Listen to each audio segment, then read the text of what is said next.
একজন মানুষকে সকালবেলা ঘুম থেকে ওঠার পরই তাকে যদি তার শরীরের সর্বোচ্চ শক্তি দিয়ে কোনো কাজ করতে বলা হয়, সেক্ষেত্রে তার শরীর এবং মন কোনোটিই কিন্তু তাকে সায় দেবে না। কেননা সকালবেলা ফ্রেশ হওয়ার একটা ব্যাপার আছে, কিছুটা রেস্টের ব্যাপার আছে, অনেক কিছুরই আসলে ব্যাপার থাকে। ঠিক তেমনি একটা বাইকের সকালবেলা বা দীর্ঘক্ষণ থামার পর বাইকটা যখন চালু করা হবে, তখনও বাইকটার ওয়ার্ম আপ হওয়ার একটা ব্যাপার রয়েছে। আজকের ভিডিওটা বাইকের ওয়ার্ম আপ নিয়ে, যে একটা বাইকের ওয়ার্ম আপ কি, ওয়ার্ম আপ কতক্ষণ করতে হবে, ওয়ার্ম আপ আমাদের বাইকের জন্য গুরুত্বপূর্ণ কিনা, এসব নিয়ে আজকের ভিডিওটি। তো চলুন ভিডিওটি শুরু করা যাক। আমরা কিন্তু সকালবেলা যেটা করি, বাইকটা একদম স্টার্ট করেই একদম টানাটানি শুরু করি। অনেকে আছে বাইকটা স্টার্ট করে একদম ব্রুম ব্রুম হাই রেভ করে ফেলি।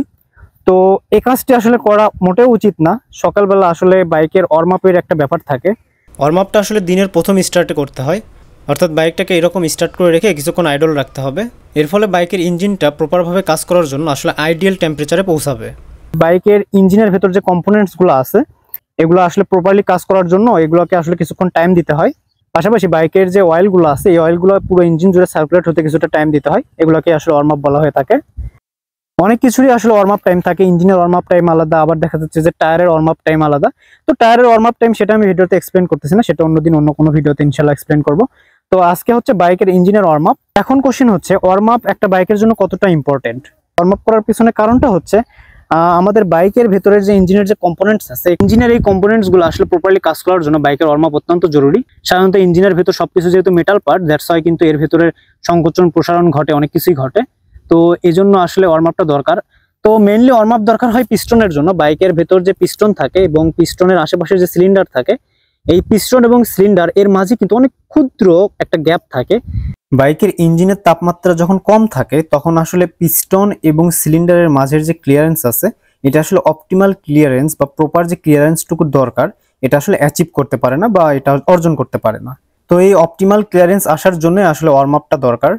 বাইকের ইঞ্জিনের ভেতর এ ধরনের আরো অনেক ধরনের পার্টস আছে, যেগুলো আসলে কোল্ড টেম্পারেচারে সঠিকভাবে বা প্রপারলি কাজ করতে পারে না। দ্যাটস ওয়াই ইঞ্জিনটাকে কিন্তু একটু ওয়ার্ম আপ করার প্রয়োজন পড়ে।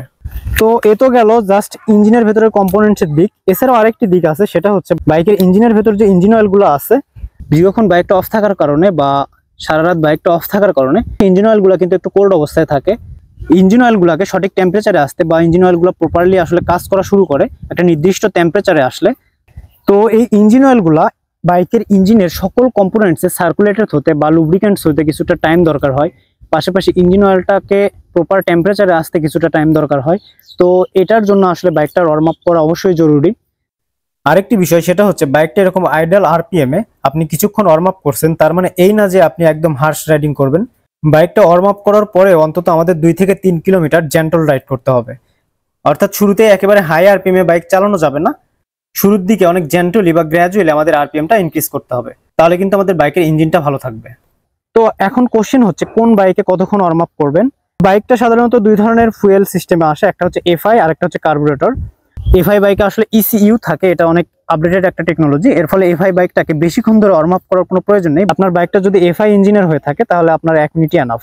বাট আপনার বাইকটা যদি কার্বুরেটর বাইক হয়ে থাকে, তাহলে অবশ্যই আপনাকে ওয়ার্ম আপ করতে হবে 2 থেকে 3 মিনিট। তো অনেকেই বলতে পারেন, আমি তো এতদিন ওয়ার্ম আপ করিনি, তাহলে আমি এতদিন বাইক চালাম, আমার বাইকের ইঞ্জিনের বা আমার বাইকের কোনো প্রবলেম হলো না কেন?